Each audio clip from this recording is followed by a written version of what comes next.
More or less ho ba may cash out na kaagad rito yung mga binabanggit niyong US companies po na magtatayo dito ng mga pabrika sa BCDA? Kasi di ho ba rental ito? Ilang taon po ang inyong lease agreement dito at magkano pong singilan per square meter o per hectare? Okay. Tama po yan. Lahat po yan ay factor in po namin yan sa aming negotiation. Kagaya po ng ginagawa namin pag pina-finalize namin sa kontrata ay tinitingnan namin yung financial, technical, legal, and contractual. Ngayon po ay meron na pong isang kumpanya na under NDA pa po kami na tumitingin na po doon sa area. So nagkakaroon na po sila ng due diligence. Nagkakaroon sila ng site assessment. Tinitingnan nila yung soil condition, yung water condition, yung ground condition kasi ipaplano at i-design nila yung mga structure na kailangan. Ito ho ba ay hindi nasa earthquake fault line kasi kung andun po siya, so magkakaroon po ito ng konsiderasyon sa pagdi-design nila ng mga building. So in-expect po namin yon na within 2 to 3 months po gagawin nila yon.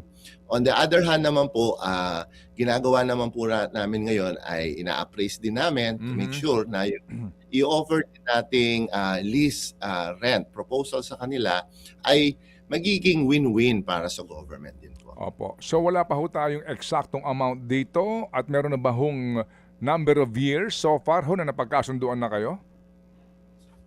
Wala pa ho tayong basically po nung una meron po kami naka-ready na rate po no kung magkano po ang sisingilin natin. Pero ang bago po kasi kami makarating sa commercial, kailangan po muna yung framework. Paano natin bubuuin itong proyekto na to? Paano tayo magkakasama? No, tayo ba ay lessor lessee? Tayo ba ay joint venture? Tayo ba ay concession?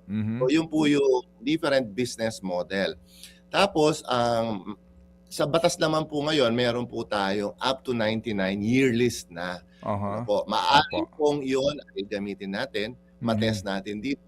Ang kagandahan naman po dito ay kapag merong ganitong certainty, assurance, at clarity and stability sa mga kontrata, ay mas magiging kumpiyansa ang mga foreign investors na titingnan ang proyektong ito. Pero sabi po ninyo kanina na klaro na sila po ay uupa lang sa lupa ng Clark at hindi bahagi ang Philippine government doon sa puhunan sa pagtatayo ng mga infrastruktura o pabrika, di po ba? Opo, tama po yun. Okay. Tama po yun. Opo, yun po ang maliwanag so far ngayon. So, sir, paano po yung kanilahong mga itatayo dyan, definitely na mga facilities, may mga Amerikano dyan, sigurado ko mga dayuhan na sa mga ngasiwa nito. Ano pong batas ang gagabay sa kanila sa usapin po ng civil o criminal laws? Malinaw po dyan, Philippine laws po ang mag-govern dyan. Wala po tayong isusurrender na security control law sa kanila. Lahat po sila ay mapapasa ilalim at magiging ilalim ng jurisdiction po ng Philippine law. Malinaw po sa kanila at yan po ay kanilang tinatanggap. Opo, yung pong karapatan ng Philippine government na usisain ang ginagawa doon sa loob ng pabrika? Ando rin po yun sa magiging kontrata natin.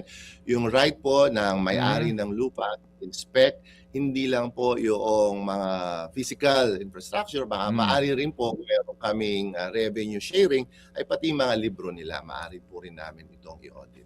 Okay. Ang tanong po dito, yun po bang ang karampatang environmental compliance certificate na required ng Philippine laws, no? Sa gantong uri po ng mga pabrika, paano po ang proseso nito? Ano po yan? Standard po yan. Ano po yan? Hindi po subject for negotiation. Lahat po ng mga foreign investors na andirito sa Clark ay kukuha ng ECC, yung Environmental Compliance Certificate. At yun po ay magsisimula sa pagkakaroon po ng Environmental Impact Study, Assessment, po. At yun po ay kailangang aprubahan, hindi po kami, ng DNR. Ang DNR po ang mag-a-approve dyan. Sila po ang may mandato, authority at eksperto na tumingin para po magkaroon po ng assurance na itong project po na ito ay hindi magpapahamak sa environment. At yun din naman po ang gusto namin kung sa mga standard contract po namin ngayon, lagi na po namin nilalagay yung sustainability provision.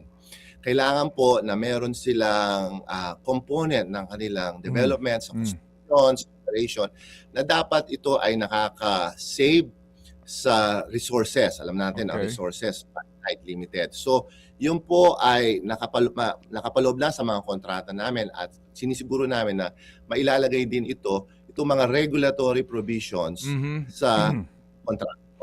Mga kapatid, patuloy po kayong tumutok sa 105.9 True FM para sa totoong balita, impormasyon, music and entertainment. Mag-subscribe sa aming YouTube channel at podcast at sundan nyo kami sa Facebook, Instagram, X at TikTok sa True Network PH. Bisitahin din po ang aming official website, truefm.ph. At panoorin din kami sa True TV Signal, Channel 19. Kami po ang 105.9 True FM. Laging true sa'yo, kapatid.